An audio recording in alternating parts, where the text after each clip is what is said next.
Everyone, मैं रुचि सिंह आपकी educator आज आपको बताएगी आप अपने बच्चों को कैसे सिखा सकते हैं इंग्लिश में बोलना। लेकिन शुरू करने से पहले मैं चाहूंगी कि अगर आपने हमारा चैनल सब्सक्राइब नहीं किया है तो प्लीज़ हमारे इस चैनल को सब्सक्राइब करें। तो अक्सर क्या होता है, हमें बहुत चिंता होती है कि हमारा बच्चा इंग्लिश में नहीं बोलता है। तो यहाँ पे गलती कहीं ना कहीं हम भी करते हैं। हम क्या करते हैं, पहले बच्चों को लिखना तो सिखा देते हैं लेकिन हम बोलना बाद में सिखाते हैं। लेकिन यहाँ पे ये चीज़ गलत है। हमें बच्चे को पहले बोलना सिखाना है। जैसे हम अल्फ़ाबेट्स बच्चों को सिखाते हैं, अल्फ़ाबेट्स के लेटर सिखाते हैं, पहले हम बोलना शुरुआत करते हैं ABCDEFG। तो जब बच्चा सीख जाता है तब आप उसे लेटर लिखना सिखाते हैं लेकिन बोलना नहीं सिखाते हैं।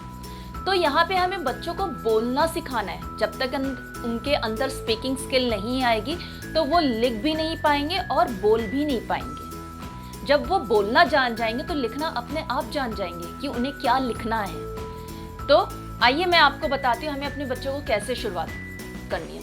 जैसे हमने बच्चों को कोई भी ऑब्जेक्ट दिखा दिया, सपोज आपने अपने घर से कोई भी ऑब्जेक्ट लिया, उसका कोई टॉय ले लिया या कुछ भी ले लिया। जैसे मैंने ये एप्पल लिया है, मैंने क्या लिया, ये एक एप्पल, ठीक है। आपने बच्चे को एक एप्पल की पिक्चर बना के दे दी, कलरफुल पिक्चर देंगे जो बच्चा भी अच्छे।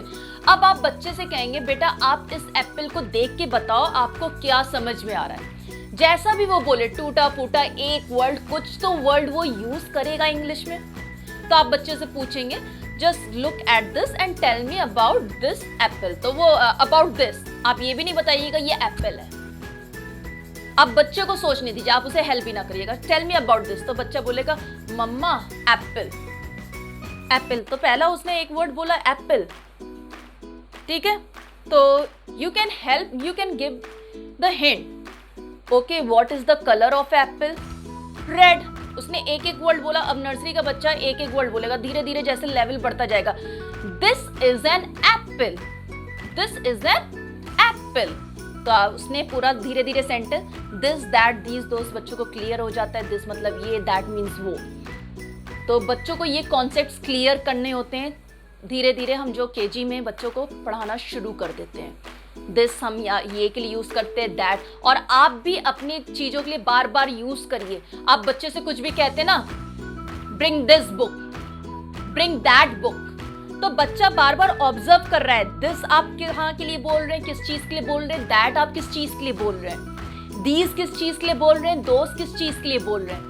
तो जब बच्चा वो बार बार चीजें देखेगा ना तो वो खुद अपने आप समझ जाएगा कि हमें कहाँ दिस यूज करना है और कहाँ पे हमें दैट यूज करना है।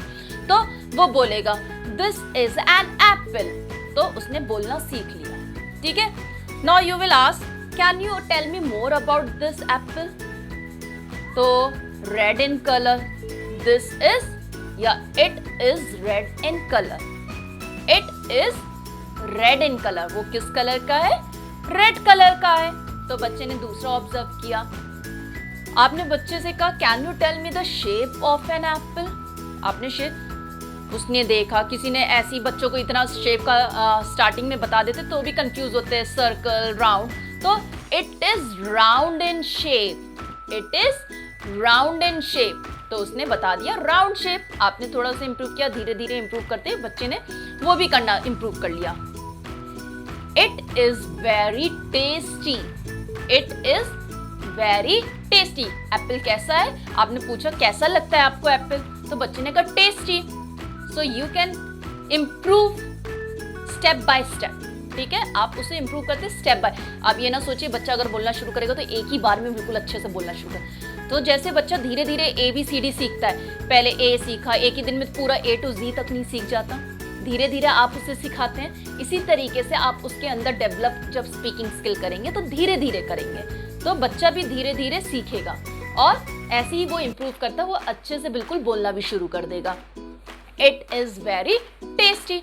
अब ये है क्या? You will ask what is an apple, fruit और a vegetable? Apple is a fruit. Apple क्या है? Apple is a fruit, apple fruit है।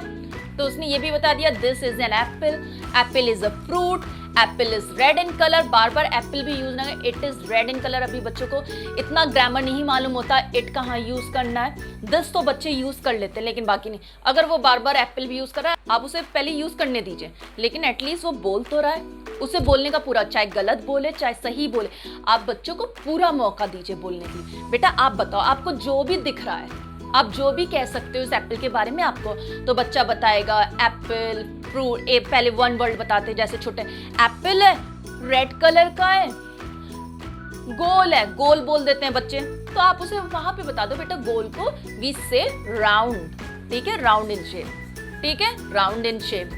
तो राउंड इन शेप है, टेस्टी खाने में बच्चे आपको पूछते हैं, बार बार खाने में पूछते हैं बेटा कैसा लगा, टेस्टी मम्मा, यमी।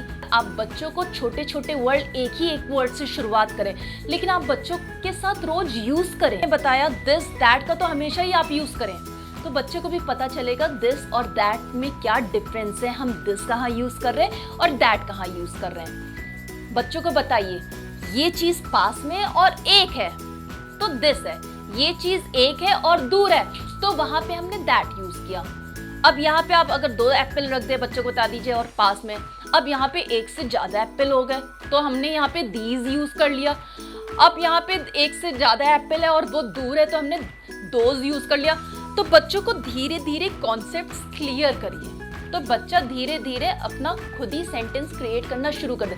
आप सोचते हो एक बार में बच्चा कर ले, तो नॉट पॉसिबल। बच्चा एक बार में नहीं सीखता, ठीक है। जैसे वो चलना भी सीखता है ना, तो धीरे धीरे पहले वो बैठना सीखता है, फिर वो खड़ा होना सीखता है, क्रॉल करना सीखता है, फिर वो स्टेप बाय स्टेप 1 कदम एक दिन बढ़ाता है, फिर थोड़े दिनों के बाद, थोड़े महीनों के बाद 2 कदम बढ़ाता है, ऐसे ही कदम बढ़ाते बढ़ाते वो चलना सीख जाता है। इसी तरीके से आपका इंग्लिश हो चाहे हिंदी हो, जिन बच्चों को हिंदी नहीं आती, कोई दूसरे रीजनल लैंग्वेज जानते हैं, तो सीखने के लिए हमें क्या करना है, स्टेप बाय स्टेप आगे बढ़ना है, ठीक है। पहले आप एक वर्ड से शुरुआत करिए, जैसे मैंने आपको बताया था, पहले 1 वर्ड यूज करिए बच्चों के साथ, फिर धीरे धीरे 2 वर्ड सेंटेंसेस यूज करिए, फिर धीरे धीरे और थोड़ा लेवल बढ़ाते जाइए, लेकिन स्टेप वाइज शुरुआत करिए। तो बच्चे ने आपको इतनी सारी चीजें बता दिया, दिस इज एन एप्पल, ये फ्रूट है, रेड कलर है, टेस्टी है, तो इसी तरीके से आपने दूसरा ऑब्जेक्ट दिखा दिया। जैसे सपोज उसका जो भी फेवरेट टॉय है, तो what is this, this is a toy, can you name it, this is a parrot, what is the colour of a parrot, green. तो स्टार्टिंग में बच्चा एक word green, and how it looks, it is very fat, ठीक है। तो धीरे धीरे आप बताना शुरू कर देंगे, बच्चों को एक्सप्लेन करना शुरू कर देंगे, तो बच्चा खुद ही ग्रैब करने लग जाएगा और खुद ही बोलने लग जाएगा। उसके अंदर हमें कॉन्फिडेंस बिल्डअप करना है, ठीक है, डराना नहीं है। वो बोल, या आपको खुद भी नहीं डरना है कि मेरा बच्चा इंग्लिश नहीं बोलना अभी जानता है और बाकी के बच्चे बोल रहे हैं। Don't compare your child with others. आप पहली बात अपने बच्चों को दूसरों के साथ कंपेयर ना करें, ठीक है। आप ये सोचिए आपके बच्चे के साथ कहाँ कमी हो रही है, हम कहाँ कमी कर रहे हैं, ठीक है। जब हम उन गलतियों को जान जाएंगे तो हम अपने बच्चे के साथ उस पर वर्क कर सकेंगे, उस चीज़ को इम्प्रूव कर सकेंगे, ठीक है। आपके घर में कोई नहीं इंग्लिश बोलना जानता है, कोई बात नहीं, कोई ना कोई तो जानता होगा। अगर नहीं भी जानते तो आप छोटे छोटे वर्ड शुरुआत, जैसे मैंने आपको अपनी सीरीज में बताया है कि आप छोटे छोटे सेंटेंसेस लर्न कर सकते हैं। कई सारे मदर्स होते हैं, वो इंग्लिश मीडियम के नहीं पढ़े होते हैं, उनको इंग्लिश नहीं समझ में आती, but they want their child should speak in English. जहां आपका बच्चा सीख सकता है इतना छोटा, आप एक्सपेक्ट कर रहे हो आपका 3 इयर्स का बेबी या 4 इयर्स का बेबी या 5-6 इयर्स का बेबी इंग्लिश में बोलना शुरू कर दे, तो आप तो बहुत बड़े हैं, ठीक है। तो जब पहले आप सीख लो कि आप अपने बच्चों के साथ भी बोल सकें, ठीक है। छोटी छोटी चीज़ें आप भी सीख सकते हैं, तो आपको भी अच्छा लगेगा और आपके बच्चे को भी अच्छा लगेगा जब आप अपने बच्चों को पढ़ाएंगे और उनके साथ इंग्लिश में बात करेंगे। तो आपको हमारा ये वीडियो कैसा लगा हमें कमेंट बॉक्स में ज़रूर बताइएगा, और हमारे इस वीडियो को लाइक और शेयर करना ना भूलिएगा। और अगर आपने हमारा चैनल सब्सक्राइब नहीं किया है तो प्लीज़ हमारे चैनल को सब्सक्राइब करें। Thank you.